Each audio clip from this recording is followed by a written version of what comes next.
When I was a boy, my mother sat me down on her knee and she said, "Son, 1 and 1 is not 2, especially when you're working with relativistic velocities." She said, if you got one velocity, well, here's the thing.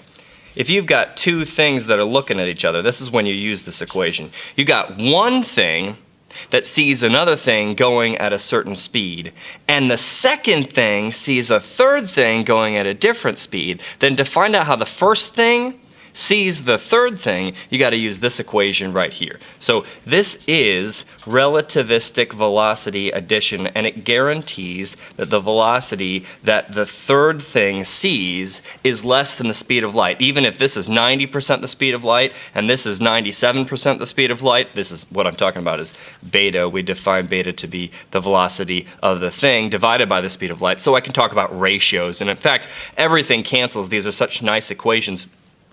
Everything cancels, and we can always talk about beta instead of v as some fraction of the speed of light. So I'm going to go back and forth between those, but the point is we always make sure that the velocity that the first thing sees the third thing going is always less than the speed of light. But this is for velocity addition. What if I have a different problem entirely? What if I tell you that I've got one of these old school televisions, and in the back there's a heater, and in the front there's a phosphor on a screen, and I'm planning to send some electrons in this direction. Electrons are brown, right? Okay, so electrons are going this way, pew, and pew, and when they're through the acceleration stage, they're going really fast, let's say. So here are all my electrons zooming around, and I'll put them over here. But I want to say the following problem. What if, what if there's one electron right here, and the acceleration region, there's like an observation station back here. Somebody is watching the electrons go that direction, and they say, oh, this electron right here, the velocity of this electron I see to be, let's say 98% the speed of light, right? But then there's this other electron that I just fired, and for some reason, maybe there was a glitch in the electronics that accelerate the electrons. They probably, in a normal picture tube, all be going the same speed. But I'm going to say, what if I also see this other electron that I just fired, and it's behind it and going a little bit faster? So I'm going to say the velocity of this one. Now, very carefully, you have to be very careful. This is not the velocity of this electron as seen by this guy. It's a single observer, oh boy, it's a single observer looking at both electrons. So now I say this is v because this is my overall velocity of this third guy as seen by an impartial or stationary observer. Boy, that sounded kind of stupid, a stationary observer. Okay, boy, that's stupid. So the velocity of this other electron as seen by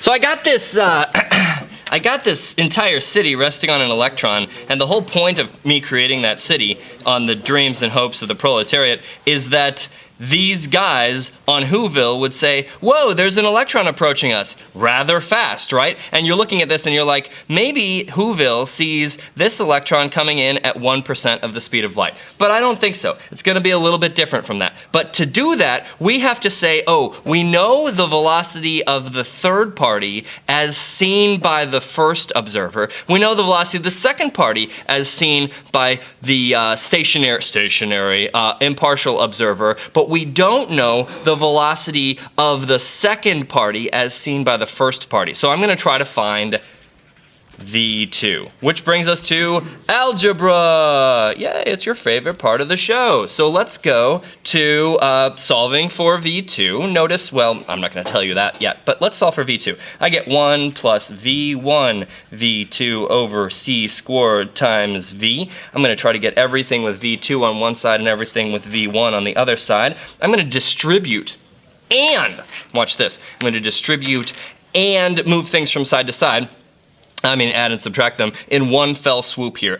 think that I'm going to get a V. Yeah, that's right. That's right. Here comes Matt V. And then on this, see, this has got a V2 on it, so it needs to be on the other side, and it needs to be negative. So I'm going to have a V2 over here minus V1, V2, V over C squared. And then I'm supposed to subtract a V1, because I don't want that right there. Matt, I've done it.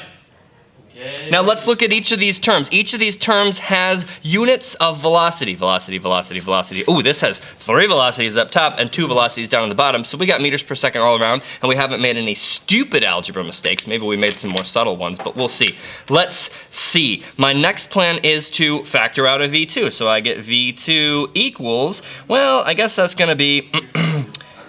Oh gosh, no, let's do the factoring step first. 1 minus V1 V over C squared equals V minus V1. Now I'm going to take this and I'm going to write it in a more beautiful way, solved for V2, and then I'm going to do a little bit of math. V2 is V minus V1 divided by 1 minus V1V over C squared. So the cool result is, let's get this little picture here of Whoville. The cool result that we have, ding!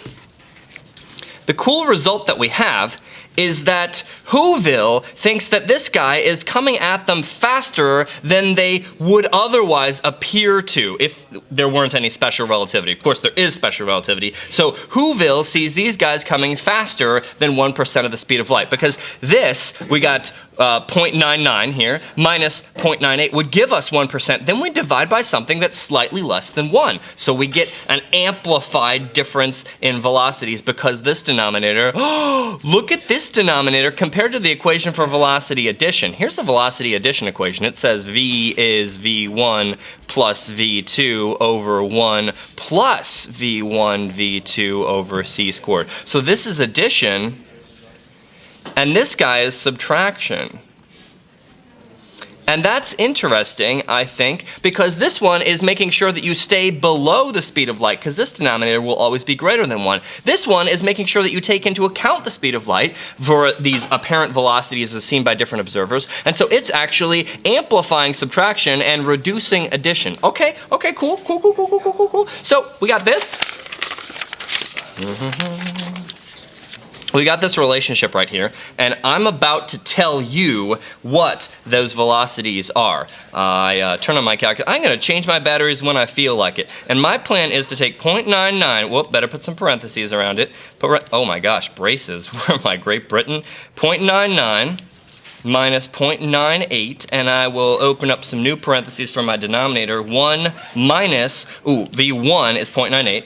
0.98, and then I multiply it by V, which is 0.99, 0.99, and then I close my parentheses. I don't need C because I'm using betas effectively, not the V's themselves. All right, and I get, whoa, I get 33.6% the speed of light. V2 for our problem is 0.336 the speed of light. Ding! So Whoville says, wow, this electron is approaching at 33.6% the speed of light.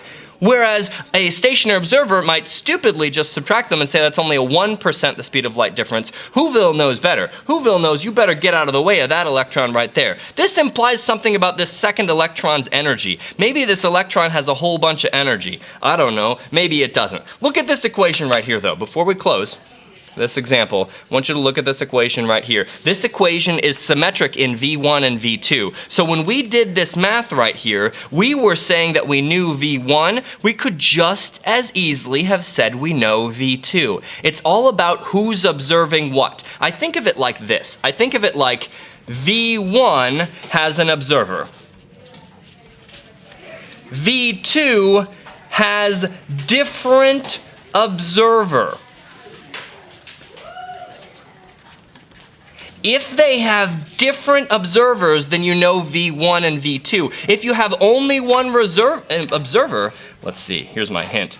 Only one observer for your problem, then you've got V1 and V you need to subtract. I hope this helps you out because I would get confused on these things all the time when I was taking my first special relativity course. So good luck, practice lots of problems, you'll begin to understand the pattern of this. This is just algebra, but it is really fundamental to the operation of the universe. So practice it and you will become better. Goodbye. The thing divided by the speed of light, so I can talk about ratios, and in fact, everything cancels. These are such nice equations.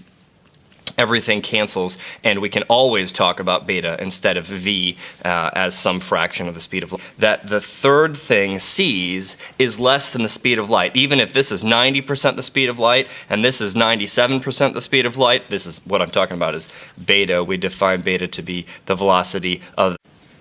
When I was a boy, my mother sat me down on her knee and she said, "Son, 1 and 1 is not 2, especially when you're working with relativistic velocities." She said, if you got one velocity, well, here's the thing, different speed, then to find out how the first thing sees the third thing, you got to use this equation right here. So this is relativistic velocity addition, and it guarantees that the velocity... If you've got two things that are looking at each other, this is when you use this equation. You got one thing that sees another thing going at a certain speed, and the second thing sees a third thing going at a different